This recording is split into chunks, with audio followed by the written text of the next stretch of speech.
What is going on, everybody, and welcome back to another Yu-Gi-Oh! Sevens episode review. Today, guys, we are going to be going over episode 83 of Yu-Gi-Oh! Sevens. Now, before I even get into the review, I have to start off this video by apologizing to you guys. As you probably have seen on the channel, I have not done a Sevens review since the Yuga Tiger episode, which was like, what, episode 76 or something around those lines?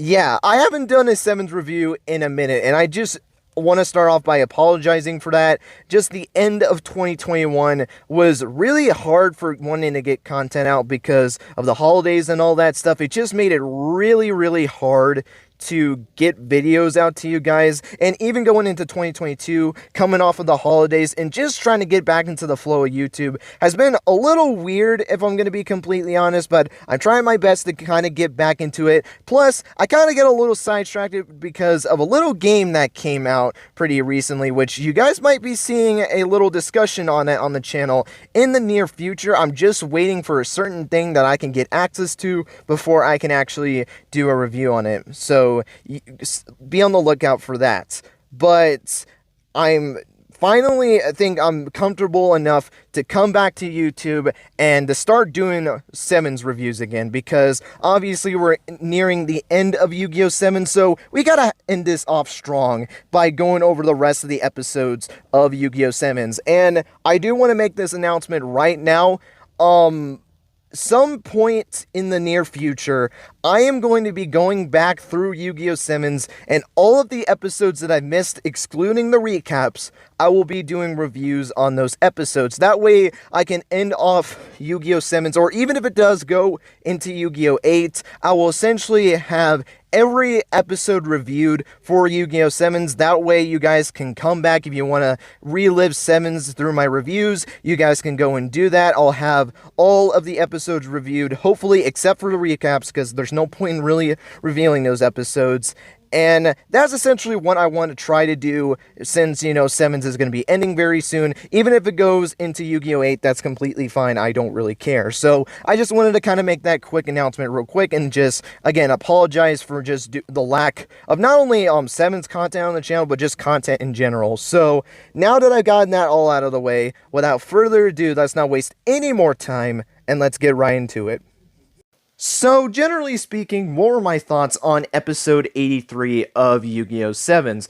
I thought it was a good episode. There was some things that I wasn't really a big fan of in this episode, but obviously I'll cover those points as we go out throughout the review. But obviously we got to start at the beginning of this episode, which is actually a continuation from the last episode where we have Gakuto versus Rasuke. If you guys remember, in the last episode, Yuga and the crew was trying to essentially get everyone's memories back by recreating events that could potentially jog their memories back to essentially get them back to the way they were. But obviously when they tried it against Gakuto, it completely backfired to the point where Rasuke has to duel against Gakuto to essentially try to knock the sense back into him, and even inspires, you know, Sebastian and the rest of the Machine Cavalry Club to essentially do the same thing. And we see in this episode, we actually have them challenging their respective leaders to a duel. You have Sebastian dueling against Nail, and then you have Galliant being like the leader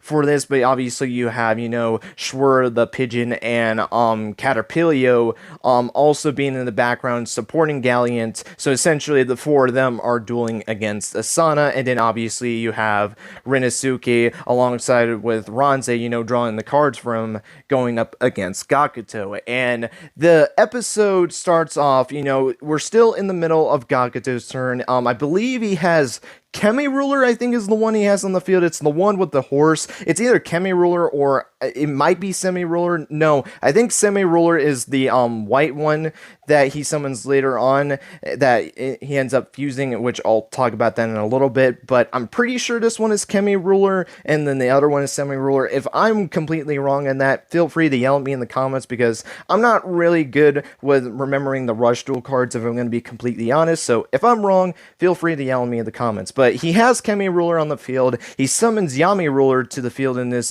duel as well in this turn, and he's able to destroy Rinosuke's board, which had his new ace monster on the field, and was able to deal a good amount of damage to Rinosuke.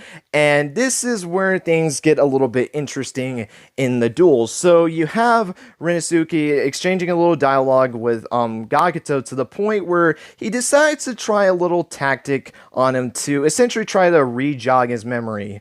And the thing he decides to do is to essentially pull a Gakuting move, where you have, Rinosuke dressing up in this, like, drip kind of look. I think that's what you would really call this, and essentially he is performing Gakuting, which I guess that makes sense. I don't know. You guys know me from, if you guys watched my review on the Gakuto versus Nail episode when Gakuting was first revealed. I do not like Gakuting at all. Honestly, I know it's on the comedic side of things. It's supposed to be a funny joke.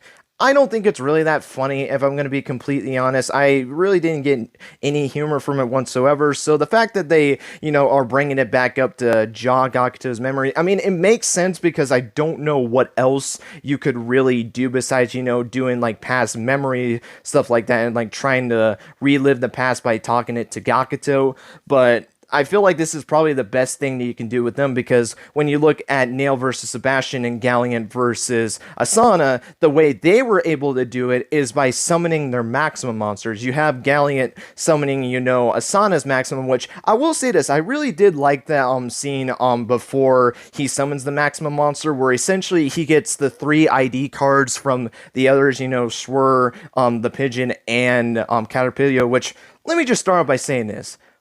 Are we really going to gloss over the whole thing about a pigeon having a freaking dual ID card?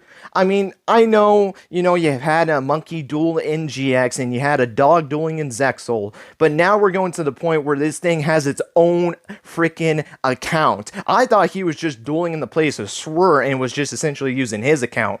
That's not the case, because apparently the pigeon needs his own ID account as well, which I don't know how the hell that works, because, it's not, he doesn't have a dual disc. Obviously the pigeon can't wear the dual disc, unlike the dog and unlike the monkey. So I feel like having the ID card is pointless, but I guess it makes sense in this scenario, because what else are you going to do? Because obviously Galliant can't use his ID card, because then he wouldn't be able to duel, so it makes sense for this whole scenario, which I really did like the scene, because it kind of reminded me of the whole thing that you had when Yuga was offered, Luke, Gakuto, and Roman's ID cards to essentially try to beat Nail during the maximum arc, and it might have been done with Asana as well, and Asana denied it. I might be remembering it wrong. Maybe it was just only the Yuga moment, because I know Yuga was trying to deny them giving their ID accounts, because he didn't want to essentially risk the ID accounts, but obviously they wouldn't let him, and he essentially took the cards to beat Nail.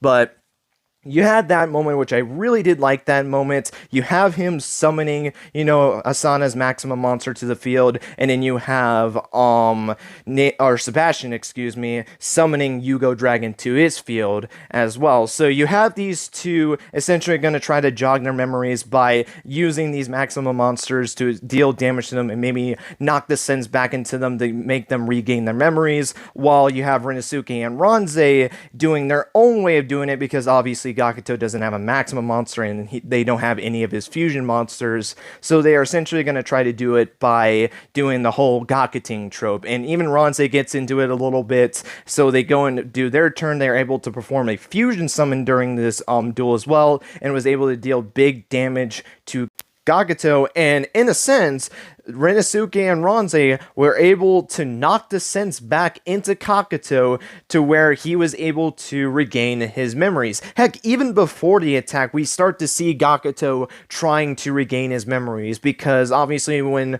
Rinosuke and Ronze were doing their whole version of Gakuting, we see Gakuto trying to remember when he did Gakuting for the first time against Nail, and we see him really struggling to try to remember that event, and that's where the group realizes, oh shoot, it's actually working, continue to do that, and then obviously they continue to do that to where they get the fusion monster out and attack Gakuto with it, and was essentially able to deal big damage. And it's the same case for Nail and Asana as well, but the way that they did it was by using their maximum monsters against them to essentially make them regain their memories, which I will say though, for, Nail and Asana, I guess it was to some degree a little lazy because of the fact that, they just actually use like their big monsters to knock the sense back into them. At least with Ranze and Rasuke, they had some way to get into the emotional side of things by using the whole Gakuting spiel, because obviously remember when he used Gakuting, he was nervous when he was going up against Nail because this was the first time he ever faced off against a maximum monster,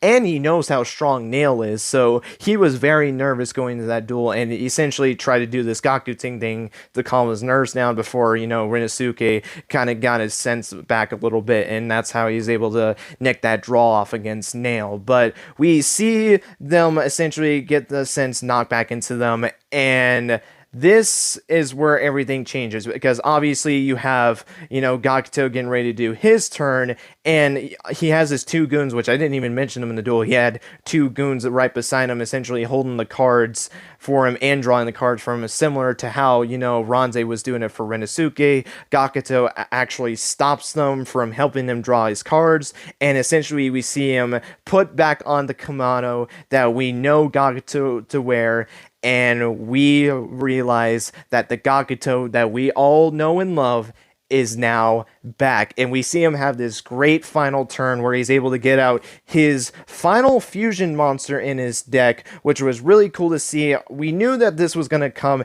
at some point, and it was in this duel. It was revealed a couple of weeks back that each of the main four was going to get a new final boss fusion monster, and Gakuto uses it in this duel against Rinosuke, and essentially uses that card to defeat Rinosuke, with you having Nail using also cards, I believe, from his structure deck. He used this warrior looking monster, which, let me just start off by saying this. I am a little disappointed that we didn't get to see the full duel of Nail and Asana for reasons that are separate between the bunch of them. Well, I take that back. There's only one particular thing that's separate between the two, other than the fact of the, the emotional part of it as well. But one of the biggest things with the Nail one specifically is that this was the chance to show off him using cards that didn't rely on using Yugioh Dragon, because obviously Sebastian had that, and that happens in this episode, but it's off screen. We see him attacking with these monsters against Yugioh Dragon, and that's essentially where he uses two other monsters, and actually one of the cards we did know, and then the other one was, I believe, brand new. It was like the dog looking one. I think we've never seen him use before, and he uses those two cards to attack directly to essentially beat Sebastian in that duel. But this was the chance to essentially have us see him use something that's not Yugioh Dragon, and he does it, but it's off screen, and I am so upset that they did that. And the other thing with it too is, the emotional part of it as well, because how hard, Galliant and the other members of the Machine Cavalry Club were trying to get Asana's memories back. Hell, you had the whole thing with three of them giving up their ID cards to Galliant so that way they can summon Asana's maximum monster to try to help her regain her memories. That's how much they cared about Asana. So I will take back what I said. The maximums weren't lazy because they made sense for each of the characters. Obviously, with Sebastian using Yugioh Dragon, because obviously Nail was the one that created maximums for Rushel. So I shouldn't say it was lazy. I do take that back, because now kind of looking at it again, it does make sense why they did use it. Maybe I just thought it was lazy because, it's just them actually knocking the sense into them, which is a little cliche, but I guess there is some meaning to it, especially with the whole thing with Galliant, with them giving up their ID cards. So now kind of rethinking about it, that one makes a little bit more sense, but I would have liked to see the more emotional side to it as well. Maybe they're trying to give some sense to Asana as well by, talking about events. Obviously, they don't have like their own thing with like Rinosuke and Ranze had with the Gakuting stuff, but maybe, their words can have essentially helped Asana to start remembering, all the past things that have happened, with Rush Duels. And maybe that's a way we can see her starting to regain her memories a little bit to the point where they use the Maximum Monster to knock the sense back into her. And the same thing for Nail as well. Sebastian can have sent some words that can essentially help him start to remember the events a little bit more. And then he uses Yugioh Dragon to be able to help him regain his memories. If they show that off, I think I would have had no problems with it whatsoever. Also, because of the fact with the Nail Duel as well, we would have actually saw him use something that wasn't Yugioh Dragon in full action. So I am a little disappointed that we didn't get to see all of that. I think it would have been really cool to see, the emotional tolls with it as well, because of these characters fighting so hard to get their friend's memory back. Like, I think that would have been so cool. And you had it with the Gakuto and the Rasuke doing, even though I wasn't a personal fan of, like, the Gakuto spiel, because even in this episode as well, because I didn't even mention it, they kind of went a little too far, in my opinion, which I wasn't a big fan of, because you even have the ancestor doing it, and that didn't really click at all. In fact, it kind of annoyed me a little bit, because essentially he acted like, honestly, an idiot, and was able to essentially stop this conflict between this group of people. And because of that, it was able to resolve the whole situation, and everything, was all good and dandy. Like, no, that's not how that works. I don't know how the hell you just going gak, gak, gak, gak, gak, or it was something like that. I don't really remember to the full of what the exact words he said, but it was somewhere around the lines of that. And, it made everyone laugh to the point where they stopped the whole conflict. But that made no sense. Like, I feel like they just did that more to kind of drive home the Gakuting thing. This was a whole ancestor thing that ended up happening. But I feel like they were just driving the joke a little too far, in my opinion, of course. But even getting rid of that, I did like the Gakuto and Rasuke duel, because of them trying so hard to get their memories back to the point where it actually works. And even though these characters lost their duels, in a sense, they also win, because even though they lost their duels, they were still able to accomplish what they dueled in the first place, which was to regain their memories. So even though, Gakuto, Nail, and Asana essentially won the duels themselves, Renosuke, Sebastian, Galliant, and the rest of the Machine Cavalry Club were essentially winners, because they were able to get their friends' memories back. And you see, Gakuto thanking them for being able to get his memories back. And we see Nail and Asana rejoining with the group as well, now that they got their memories back, and everyone's excited by this. And Yuga states that now we have a way to be able to essentially get people's memories back with Rush Duels, which sounds like the most cliche thing ever, but you know what? I saw this coming in a heartbeat, and I feel like most people saw this happening as well. I mean, this is just typical Yu-Gi-Oh! At its finest, and it even writ itself. When Gohei Yuga destroyed the Monster Reborn cards, and Nanajo blew up the machine to essentially create the Monster Reborn cards, I knew immediately, yep, we're getting these characters' memories back through Rush Duels. That's just makes the most sense, because what else do you do? Are you just going to end off on a bad ending? Like, do you think Sevens is going to be the show to do that? No, there's no way that was going to happen. And I guess the other way is them finding a way to build the machinery back to make the Monster Reborn cards, but then at that point, what was the point of really having it destroyed in the first place? I mean, yeah, it shows like, they would stop at nothing to get Yuga in the group from not getting the Monster Reborn cards, but at that point, I feel like it's kind of a little bit of a cop-out, because it just doesn't really make sense to do that when, on all reality, they just are still able to do it anyway, which I guess you can say this was a cop-out, because, this is just typical Yu-Gi-Oh! Using dueling to be able to resolve something, but that's just how Yu-Gi-Oh! is. If you do not expect Yu-Gi-Oh! To do something like this, I don't know what to tell you. Like, this is typical Yu-Gi-Oh! Stuff at its finest. And, it just made the most sense, and it basically writ itself out. Was it predictable? Yes, but that's just the way it is, and that's just how we're going to live with it. And we see Nanajo, speaking of the group, we see Nanajo alongside the two goons that was with Gakuto throughout the episode, which is actually part of her clan. She's a little surprised by this, because of the fact that, everyone's starting to gain their memories back. But she states that she doesn't really think it's going to matter too much, because of what they got planned. And I'm very excited for that, just to see what is Goha Yuga even cooking up, because now that Otis has lost his memories as well, everything is thrown out of whack right now. Going back to episode 82 as well, you had the whole thing, or no, 81, excuse me, you had the whole thing where, the Goha siblings are trying to figure out the whole situation with all the new rules that were created, because that's even been thrown into complete chaos as well. So obviously the group has to deal with that now as well. So it's going to be pretty interesting to see what Goha Yuga's plans are going to be now that people have started to lose his memories. And maybe it will shake it up a little bit, because I don't think they expected Monster Reborn to not really work well like it did, because we even see in this episode as well, at the end of this episode, Yugioh started to gain his memories back as well, which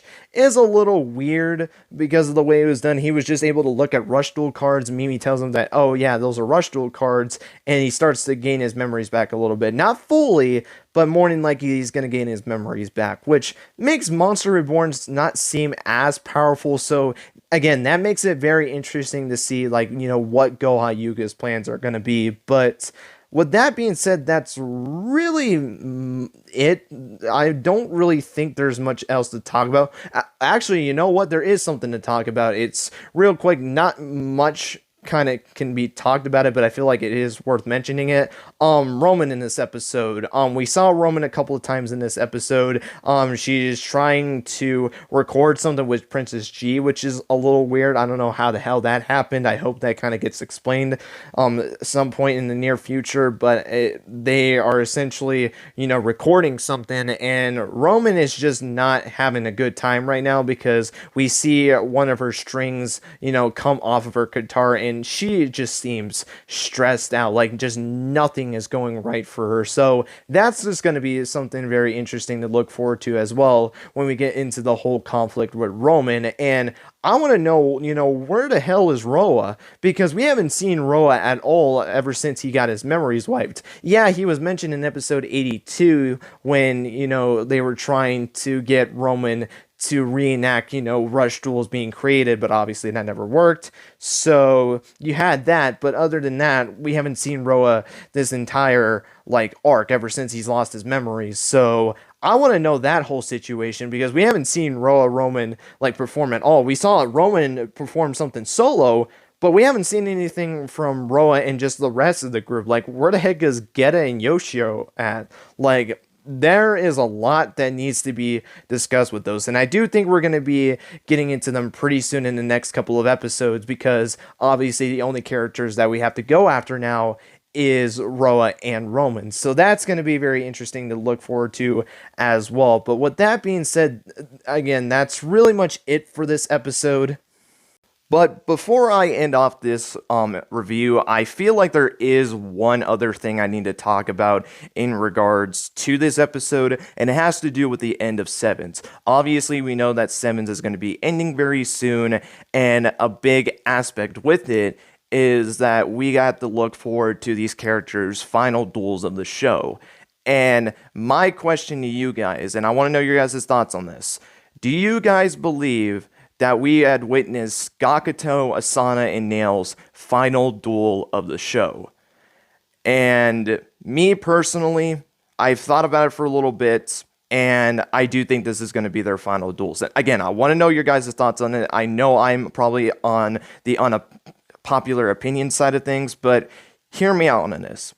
I just don't personally think we have enough time to give these three characters another duel. If we go all the way to the end of March, that gives us 13 episodes to do something. Now, before episode 82, after the Goha Yuga Otis duel, I tried to map out, in a sense, what the final couple of episodes of Sevens would look like, and it's not going to be the same, but there can be a little bit of altering from what I had. I thought we were going to get an episode for each character of the main cast that got their memories wiped, and we essentially deal one episode to get their memories back, and then we would deal with the rest of the Goha Yuga stuff. So we would have 5 episodes for that to deal with each of them. Then you obviously have the Goha Yuga Otis episode. You had that recap episode in 80, and then it leaves 6 more episodes to do something. And what I thought could potentially happen, and it might still happen,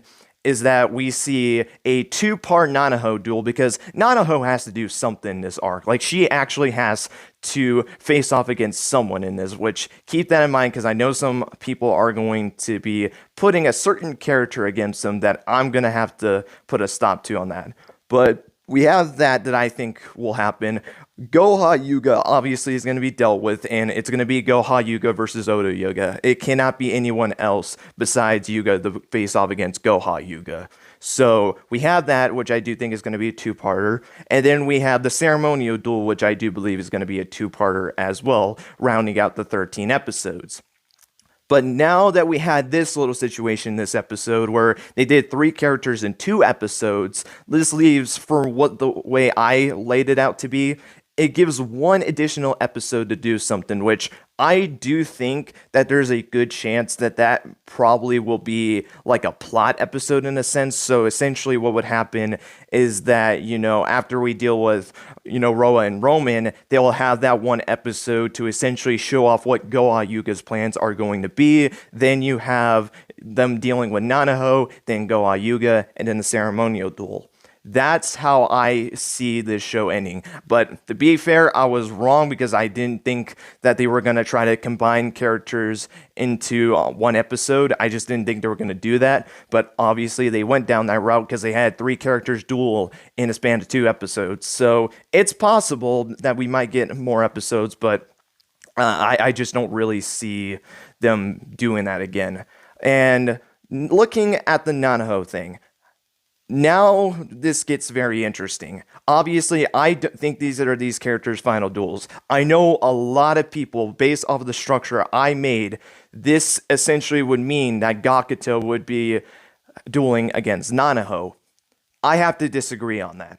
I don't think Gakuto is going to duel against Nanaho. I know that's definitely more of an unpopular opinion than them having their final duel of the show, because everyone has been saying that, from what I've seen, wants to see Gakuto versus Nanaho, but I just don't see that happening. So who do I think faces off against Nanaho?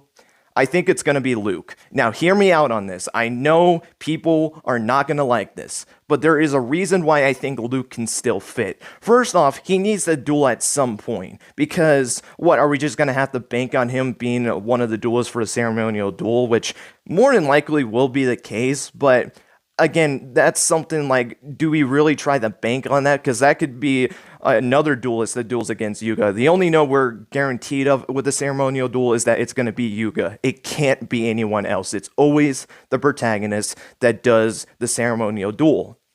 So, more than likely, there's a good chance that we're going to get Luke there, but I feel like he should do something with the threat of Goha Yuga, and me personally, I don't think they're going to have him face off against Goha Yuga again. It makes no sense to do that, especially since a couple of episodes ago, we have proven that Luke can easily beat Goha Yuga, because look at it, he had a disadvantage against him where he wasn't using his own deck, he was low on life points, and Goha Yuga had an established board on the field, and Luke was still able to defeat Goha Yuga. So I feel like having him duel against Goha Yuga again makes really no sense.